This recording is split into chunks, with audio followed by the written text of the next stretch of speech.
Welcome to episode 331 of CppCast, the first podcast for C++ developers by C++ developers. I'm your host, Rob Irving, joined by my co-host, Jason Turner. Jason, how you doing today? I'm all right, Rob. How are you doing? Doing okay. January 5th, first episode of the new year. I still don't have my flying car. Still no flying car, but hopefully this is the year that we finally get over COVID. Yeah. Sure. We'll see. Let's go with that. Anything else you want to talk about before we get started here? I don't think so. Okay. Oh, wait, maybe we did mention C++ on C, right? I think we mentioned that in last week's episode. Yeah. All right. Yeah. Nothing else to talk about right now then. Okay. Well, at the top of every episode, I like to read a piece of feedback, and we got this tweet from Rob Bernstein saying, "Woohoo! Mailman just brought me an early Christmas present." This one is like 2 weeks old, but this is Rob getting his copy of the Lifetime Puzzle book from you, Jason. I actually got my own copy. You ordered a copy. To say I have not had a chance to go through it at all yet. I keep meaning to. That's hilarious. Well, I hope the people who are ordering it are having fun with it. I'll see tweets from people from time to time saying that they are having fun with it. I want it to be fun, for real. Like, I thought it would be something that would just be, idle time kind of thing. Like, you're watching TV and you're doing some puzzles. I did see when I ordered it that it looked like it was doing well. It was like top of the charts for technical books or C++ books specifically, I guess. For a brief moment, it was the #1 bestseller on Amazon for books in the C++ category. But, there's even if we're releasing a lot of books, the C++ community right now, but even at like one a month, whoever was the last one released is probably going to be at the top of the charts for a few days, That's true. That's cool.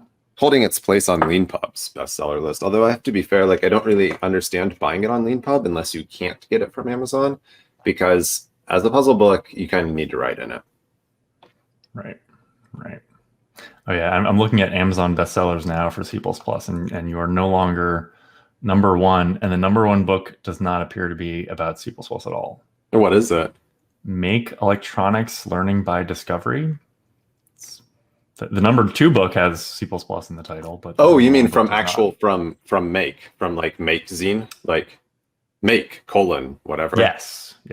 Okay, so it probably has some C++ like code in it for Arduino programming. Oh, that's true. Oh yeah, the #3 is also from Make, and that one is specifically an Arduino book. Interesting. Okay. Well, we'd love to hear your thoughts about the show. You can always reach out to us on Facebook, Twitter, or email us at feedback@cppcast.com. And don't forget to leave us a review on iTunes or subscribe on YouTube. Joining us today is Slobodan Dmitrovic. Slobodan is a software development consultant, C and C++ trainer, and author of 2 programming books. He specializes in training, research and development, and consulting. Slobodan has been working as a professional software developer for more than 20 years. Since 2019, he has been dedicated to providing training and consulting services, speaking at conferences, and writing programming books. He provides C and C++ training services to corporate clients through his company. Slobodan, welcome back to the show. Thanks for having me. It's great to be back on your show. So making the switch to focusing on conferences and training in 2019, that's both good and terrible, right? Because you got like a great 2019 and then here we are. Exactly. The timing couldn't be worse, but one needs to make the best out of this whole situation. Indeed. The pandemic struck in this time when I decided that I would fully be dedicated to C++ training and C training and writing books, and then the pandemic struck. And but all in all, we are trying to do the best with what we have. So have you been doing remote training? Yes, exactly.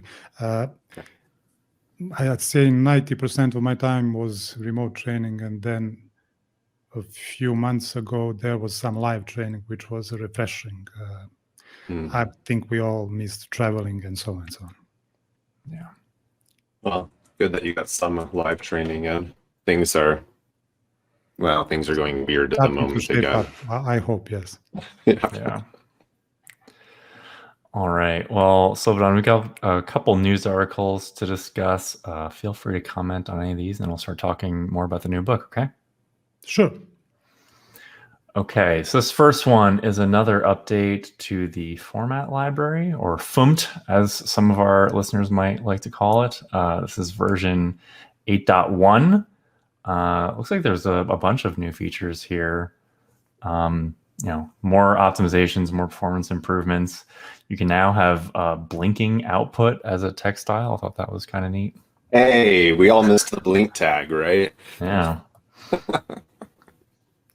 I don't know. Anything else you want to highlight in here, Jason? Or Slobodan? Yes. Well, my experience with formatting data mainly revolves with std.cout and printf. So other than that, I can't really say much about that library. Yeah. The lib format is kind of like printf, gives you that you can give formatting codes but it's type safe and does compile time and runtime checking. Okay, that sounds great. Yeah.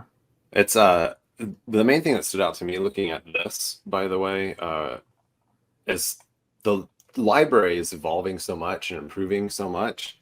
And it makes me question again, like I've questioned recently, like what is the place for large library utilities in the standard library? Like I love lib format, but at the rate that it's continuing to improve, whatever we get in the standard library is going to be baked in there basically forever, right? And we have like the same question that I've been having lately about ASIO, like, does it make sense to put networking in the standard library? Because we know what we get is probably going to be baked in for a very long time. Yeah, it's a great question, and one that ultimately remains to be seen, whether we should include graphics and networking. I guess one thing I would say is, with lib format continuing to evolve, but what we have in the standard kind of being more static, we're not missing out too much by not getting blink in in what's in the standard.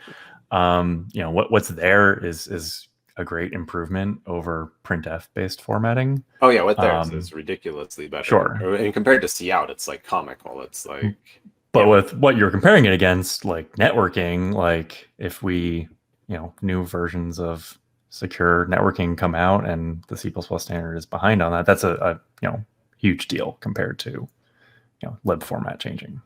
Well, and not to bring the conversation back around to ABI, but if there is a bug in your vendor's shipped networking implementation and they can't fix it without breaking ABI, the way things are right now, they probably won't fix it.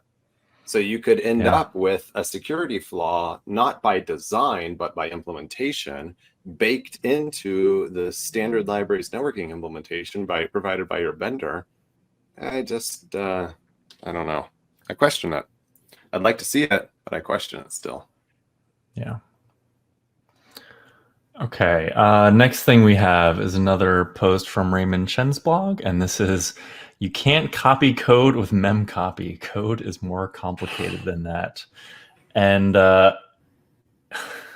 really interesting, code that he got sent to him a couple of years back, I guess. And it, if you read through the whole post, it says it actually came from someone who worked for an antivirus software vendor, and it was apparently relying on this weird way of doing code injection. He was like terrified that they were doing this. Yeah. I know. I actually recently was like, wait, is there a reliable way to copy a function from one place in memory to another? And you only have to do like 10 minutes of research on Stack Overflow to find out, no, there's no reliable way to do this, particularly by the time the optimizer has its way with the function. Mm-hmm. And to think, that someone was relying on this for a shipping product is a little scary.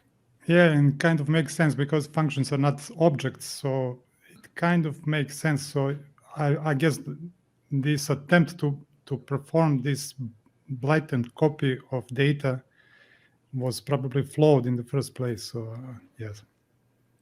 It would be cool if there was a standard way of saying, I need to copy this function from one computer to another, but there's too many variables by far. True. Yeah, don't try that. It's a bad idea. It's a fun read, though. You should read the article. Oh, yeah, definitely a fun read.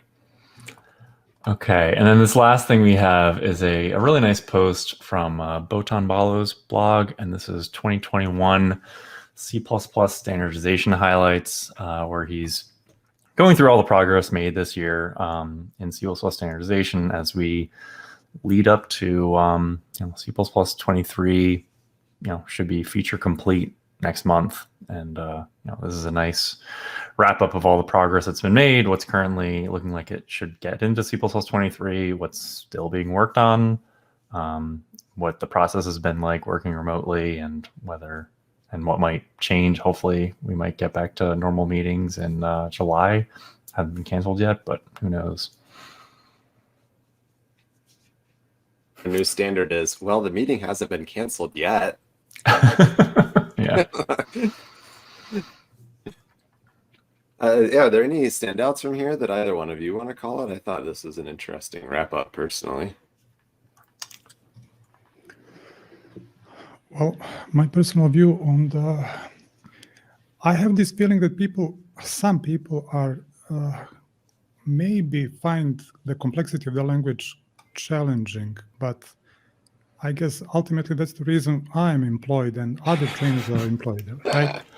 But then again, if you approach learners in C++ and explain them that this is probably what you need to know and this you can do without, then all of a sudden C++ does not look so complex. So just because something is there in the standard doesn't necessarily mean that we have to know about it. So that's my view on this.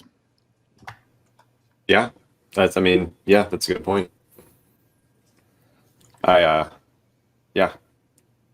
So determining what is a solid base in C++ is quite challenging, but well, that's why Jason and me and Rob and others are.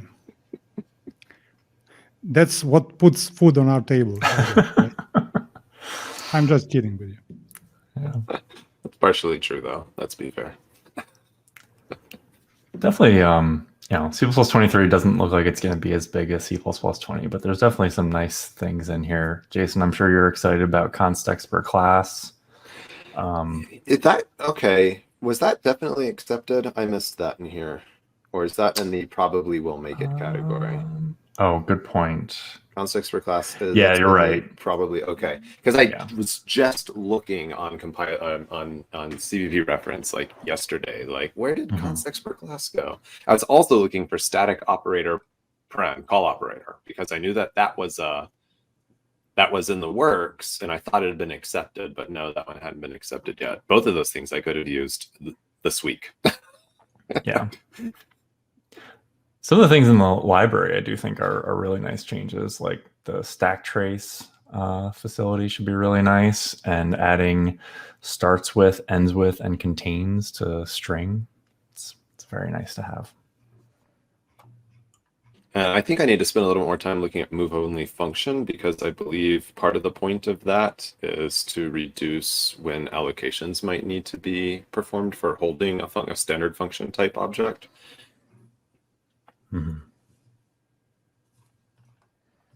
That's the paper I'm thinking of. I need to read that some more. Yeah. Okay. Anything else anyone want to highlight in here? All right. Well, Slobodan, so we had you on, I think, a little over a year ago talking about your book, Modern C++ for Absolute Beginners. You're out with another one. You want to tell us a little bit about the new book? Sure. Thanks. This time, yes, it was around a year ago when I wrote my first book, and it was about C++ and the C++ standard library and notable features in modern C++. And now I have gone the other way and wrote a C book that is introduction to the C language, the C standard library, and notable features in modern C standards. So if camera catches, here's the book. All right. And Modern C for absolute beginners. Yes, exactly. And I would also like to steal this chance to acknowledge the two of my dedicatees who are my very dear friends. And I would like to acknowledge them quickly. Okay. All right. Yes, this book is my attempt at providing an introductory course to C language. Sorry about that. Let's make a distinction. There is no such thing as a C/C++. They are two different languages. Definitely This agree. is very important. Two different ways of thinking, two different paradigms. And I guess the biggest challenge for me, because 90% of my time is spent with C++, and when I was going to write a book, I also have a professional C experience.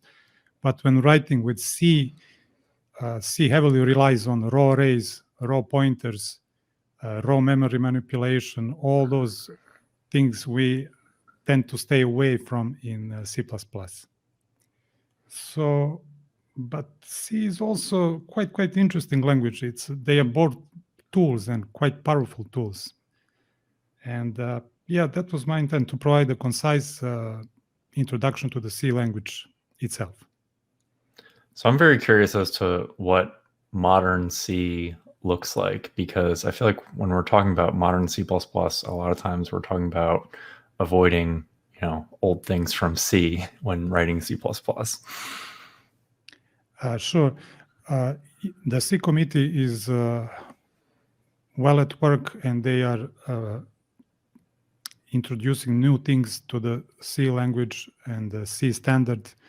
And I guess starting with C11, I guess we can broadly call it also modern C. And the upcoming C2X, or rather yet as it will be called, C23 standard, really introduces quite some nice features. For example, starting from C11, we have mechanisms in C that allow us to mimic function overloading. We have in C++. So that's quite interesting thing. So the C is evolving, introducing new things, and yeah, it's not the old, not your grandfather's C. It is changing, as they say. What version of C do you cover in the book? Do you cover the C2X proposed things as well, is what I'm trying to ask? I have covered C11. There is nothing new in C17, and I also covered C2X new proposed features. What do you have any highlights from the C2X things that maybe would surprise our C++ listeners? C++ listeners, let's look at... Well, anyone, whatever. Yeah, so there is a static assert without a message, for example. There are attributes also in C. Quite a few. The book that covers these things in more details, I was focusing more on the language itself. Okay. The book that covers these things in more details is Modern C by, I hope I pronounce it well, Jens Kustedt. And he has some takeaway points in his book, and there are many interesting things and rules. Also novelties introduced in the Modern C language. Quite interesting read. I can recommend. Okay. I can recommend his work. Also, some localization, Unicode support, etc., etc. C is evolving, but also, I guess, the number of features introduced is to be expected is less in every new standard than we have new features in C++, for example. But that's to be expected because C is straightforward procedural language, whereas arguably C++ has everything C has plus more. And that more, roughly speaking, can be classes, templates, and the vast universe that is the C++ standard library. So as someone who, you said you spend most of your time in C++, but you have written both of these books now. When would you recommend C for a particular task over C++?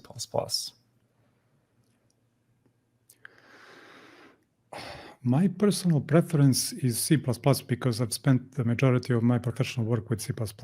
But I would say use the right tool for the right job. Mm-hmm. So ultimately, it's up to the developer to decide on whether to use the C or C++, depending on his use case or the hardware he's working with or the available workflow, available compilers to him. So it doesn't.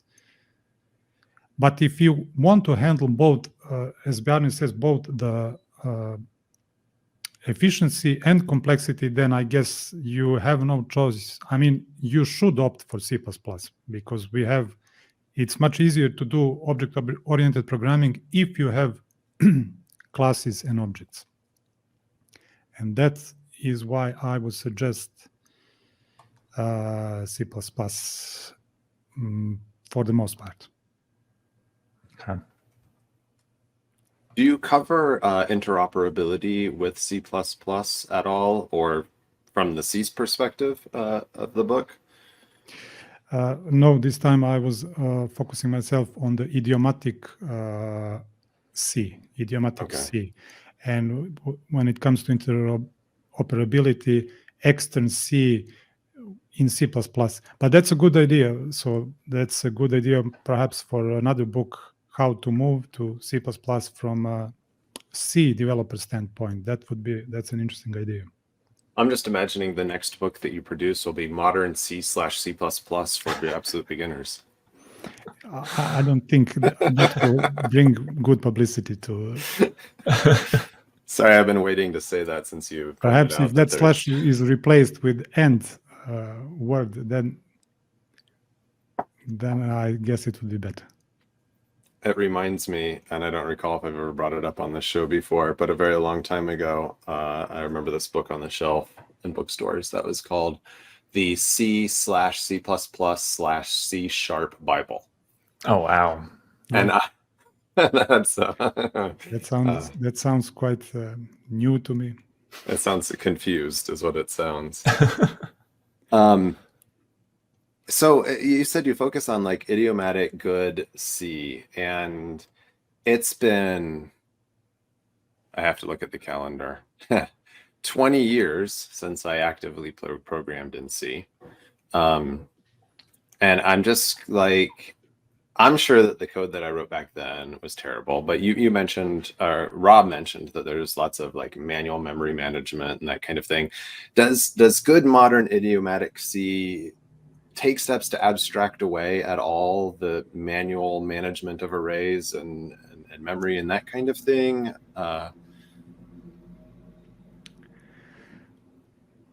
Not so much, I would say. Okay.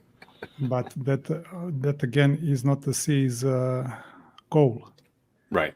So those are two different ways of thinking. They say that it's more challenging for a C developer to move to C++, but for me as a C++ developer, it was quite challenging to shift this mindset and to think in C ways of programming. So it can be challenging both ways, but ultimately it's no rocket science. So what inspired you then to work on this book? That's a great question. I had some free time on my own, and I said, well, people say that if you know C++, you would probably know the majority of C. And I wanted to explore if that is really the case, but that is, as it turns out, there are a lot of things in C that we take for granted, but that needs to be explored quite into greater details. And for example, raw arrays and raw pointers in C, it's a part of the workflow. It is just what it is. And one needs to think in C ways. One needs to think that there is no stood string type. You have to work, if you want to work, manipulate strings, then that's quite different way of working than in C++.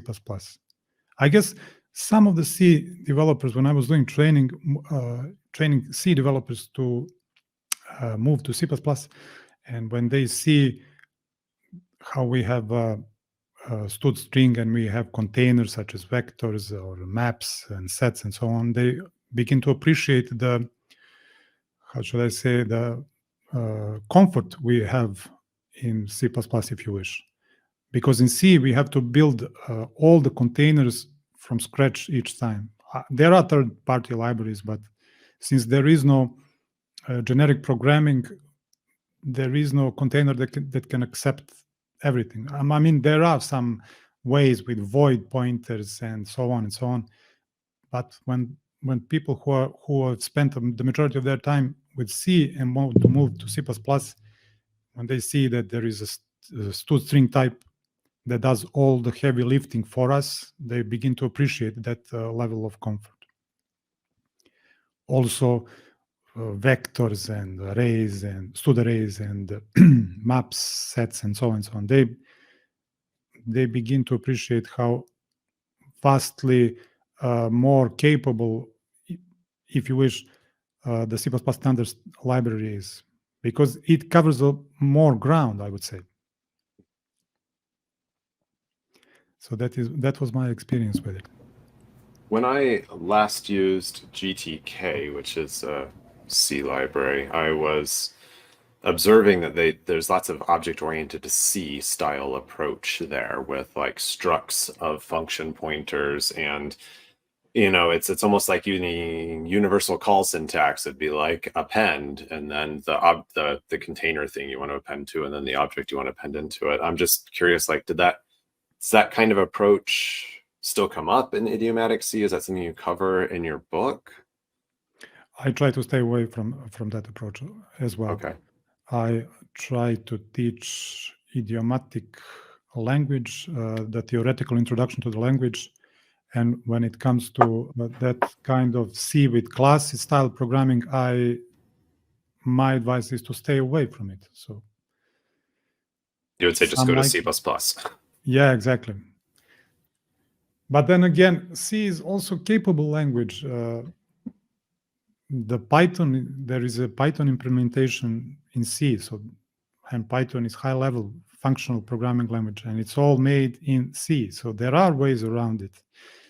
As Scott Myers says, you can definitely do object-oriented programming without having objects and classes. So it's all matter of approaching the how you approach this. And ultimately, what gets executed on the machine is neither C nor C++. At best, we can think of it as an assembly language, but it's not even that. So it boils down to what subjects are we tackling, what's our goal, and what are the tools available to us. It's interesting that quote from Scott that you just mentioned, that you can do object-oriented programming without classes. I had a friend in university who told me about a assembly language class that he had taken in high school. So this was a very long time ago, where one of their assignments involved object-oriented assembly code that they were handwriting. That was, I've never really quite wrapped my mind around that since then. Yeah, that sounds quite interesting and challenging, I would say. Yeah. To say the least. About how long did it take you to create this book? I would say something over 6 months. It was 2.5 decades in the making and 6 months in the writing. So the first book must be going relatively well for you to invest time in a second one? Well, the first book is doing well, especially in other companies' subscription models that I think one company has seen some tens of thousands of downloads of the subscription based model. Interesting. Okay. Yes, but I think Bjarne said, or someone, I can't remember exactly, that if you hope to make a fortune writing technical books, you might reconsider your decision, right? I don't know what's your experience on that. My books are doing okay, but I have a little bit of a cheater perspective here in that I have my own advertising platform and I'm self-publishing. So Okay. I get a higher percentage of the sales. But that's beside the point. I mean, I was sitting on a trainer's panel at CppCon long time ago, and several of the people up there had written books, and someone asked about writing books, and everyone agreed, like, no, you don't write books to make money. But Scott Myers happened to be on that panel. I think it was his last appearance at CppCon, and he's like, I don't know what you guys are talking about. It made plenty of money for me. Yeah. Interesting. Scott Myers' work was quite an amazing one. Ultimately, his work is what got me interested into moving full-time into C++. I remember his effective C++ series. That was quite an amazing for me when I was starting with C++. And it has kept me entertained. This language has kept me entertained ever since, right? There's always something new and something interesting to explore in C++. And I think trainers, especially, they're spending quite a lot of work and their time in researching all the things and presenting those things to people who want to learn C++ in an easy to understand manner. So that I say that that's sometimes fulfilling work, often fulfilling work, I would say. Do you have any other additional books planned at this point? Remember that effective C/C++? Or I mean, yes. Sorry. Exactly. I was thinking about a book that will help C developers move to C++, for people who want to move to C++ but have a C background. And I would introduce the novelties in C++ and also make sure that they part with the C way of thinking if they're moving to C++. So there are no raw arrays. There are raw arrays and there are raw pointers, but we should probably depart from those. Mm-hmm. Also, raw memory manipulation. We delegate those things to other facilities in C++. We don't have to manually new and delete everything, and we have facilities for that job. Also, forget about malloc, realloc, and calloc. So those are things that you will rarely use in C++, if at all. Mm-hmm. So changing this mindset and habits from a C developer when moving to C++ and vice versa, if there are cases vice versa, and that can be interesting. I think that can be an idea for a third book or something else, or a training. So do you think, you said that this book kind of started with the premise of, as a C++ developer, you pretty much have to know most of the important parts of C already. I believe that's how you phrased that. Yeah. What has been your conclusion on this? Like, should C++ programmers also be efficient in C? Should we worry about C? Should we just focus on C++? What did you learn in the process of writing this book? Great question. What was new to me is that, okay, now you have this completely different way of thinking. So forget about smart pointers, forget about not working with the raw arrays, not working with raw pointers, pointer arithmetic even. Those are all building blocks of a C language, because that's how C is. And what was revealing to me that I had to get used to this way of thinking. And that was the most challenging thing for me. So get used to this. We have these blocks of memory, and we manipulate those blocks of memory. And there are no containers, so forget about that. Build your own containers. that was a quite challenging for me. Yeah. So get used to not having the facilities to work with strings, for example. You always have to have in mind that you need to have at least 2 buffers for manipulating data. If you want to add a string to a string, so now you have to have a new array, the destination array, which will hold your data. So for a C++ developer who are used to working with std string, that can be something that might require some time to adapt to. You said No the book was... classes. Yeah. Oh, sorry, go ahead, please. Yes, and also one of the biggest difference is meta programming. We don't like to have in C++. We have don't rely too much, but there are also some similarities, because if you want a function, then write a function and do not rely on pseudo function in C and C++, right? So that was something that was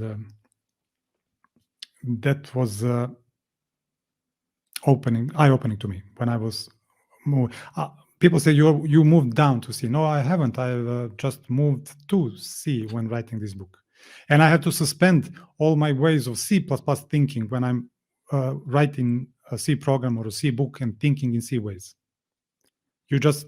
That's how things work. There are similarities, but there are also differences.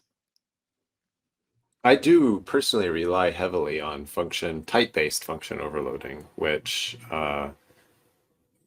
as we know, like C99 didn't support that, but you said C11 has some way of doing overloading of some sort? Sure. It's called type generic macros using generic keyword. And it's called the controlling expression. So you end up writing, you can't have the same name for the function overloads as we do in C++, but you write my function underscore EI, which is stands for integer, and then you write another one, and then through means of controlling expression macro, you write some code, and then you end up with the function overloading appearance. I mean, you are calling the appropriate function, but just because there are no function overloads per se as we have it in C++, then we have to resort to this C11 standard using the generic macro. So you have to write n different versions of the function, however many that is, and then write a macro that ties them together, basically? Exactly. That sounds painful. It's a novelty introduced in C11. Up to that point, there were no options for function overloading. So it might look painful to us C++ developers, but it provides functionality of function overloading. That was a comment I just saw from someone recently, is that one reason Rust is a non-starter for them is it doesn't have proper function overloading like we have in C++. Oh, really? Yeah. I wasn't aware of that. Yeah, Rust I forget the details. But yeah, its function overloading mechanism is different anyhow. Yes.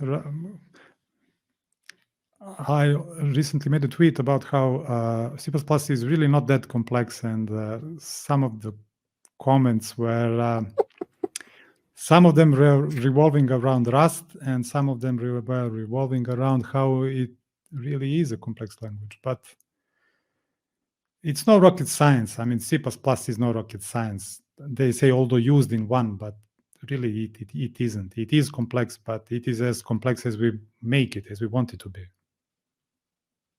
That's my view. I think I saw something that said lambdas might be making it into C23. Is that something that came up in your research for this book? Lambdas. No? I haven't seen that one. cheat a little and see if there are any. None that I see. Okay. All right. Maybe I misunderstood that, or it didn't get in. Perhaps I could also be wrong. I don't know. We'll see. We will have to wait another year. So, but there is a proposal. For example, did you know that CPP reference also has a C reference? Yes, but I never click on it. So here's the chance now. That's a good point. Also, CPP reference has separated C standards in the different articles. So also that's a little known fact, but it is there. I think you've mentioned that you do both C and C++ training. Is it sometimes hard to turn your C++ brain off when training a bunch of C developers or prospective C developers? It can be challenging from time to time, but ultimately, yes, it can be challenging. I tend to not mix. If I have a C training today, I do my best not to have a C++ training the other day, because that context switching can be challenging. So I tend to do one training and then separate training for C++. And I also tell the C++ trainees that definitely do not mix C with C++ and don't use the old ways. Don't use const char star my string equals hello world, that in C++. While in C we don't have other options other than that. And character arrays, of course, which are basically the same thing, because array gets converted to a pointer, as Bjarne says it, at the slightest provocation. I hate that Decada pointer. Man, that's one of my most annoying. Anyhow, I said it's been 20 years since I programmed in C regularly. And at the time I was C++ at work. And when I went home, I was playing with a toys project in C. And I did it partially just so that I could keep the differences separated in my head, like remember like what made C different. I gave up on that, pretty quickly. So I can't even imagine how difficult it would be, like you said, if you were trying to teach a C++ class today and then a C class tomorrow, how you could just be like, well, just use standard string. Shoot. Use stir cat. Exactly. But for example, each C standard introduces quite some new functions that deal exactly with this string manipulation, or rather any character array manipulations, because they are all bytes under the hood. So one needs to get used to working with bytes directly in C, whereas in C++ we want to be shielded from having to work with those things. We can if we want to, but we probably should not. Yeah, I think. An interesting point too, yeah, because in C, it seems like there'd be something freeing there when like, well, it's just bytes, I can do whatever I want to. And in C++, you're like, no, if we don't think about the objects that exist there, then we're probably invoking undefined behavior. It's easy to do that. Yes. Now I want to program in C again so that I can just do whatever I want to my data. Exactly. But also C is, as well, when it comes to similarity, C is also a strongly typed language, statically typed language as well. One novelty, surprise for me was that, for example, the C, the char literal type is int and not char, as we have it in C++. That was interesting for me. Probably due to some historical reasons or whatever. Right. Interesting. I guess I've only seen that come up with things like the is digit functions and that kind of thing, which I occasionally use is space and whatever. Those all expect an int, since they're C standard library functions. I hadn't thought about it more after that, though.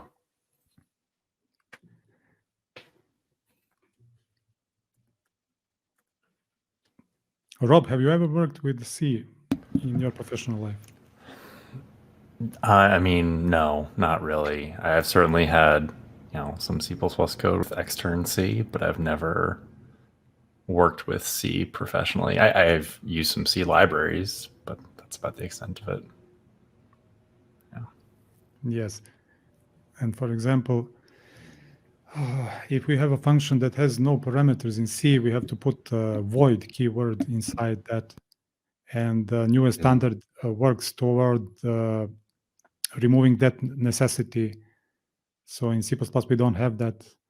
Also, we need to type def the entire structure in C to give it a name, whereas in C++ we have a structure and whose name is a type name already. So those are some of. There are also some slight differences, but ultimately, what we have today are operating systems that were mainly built in C, for better or worse, but they are built in C. And I hopefully in the future we can see an operating system that was completely built in the C++. Hopefully. I'm starting to see the title of your next book, by the way. I don't think it's moving from C to C++. I think it's Modern Interop Between C and C++. Because we all have to deal with it at some point. Exactly. Might as well be true. Might as well be true. We'll see.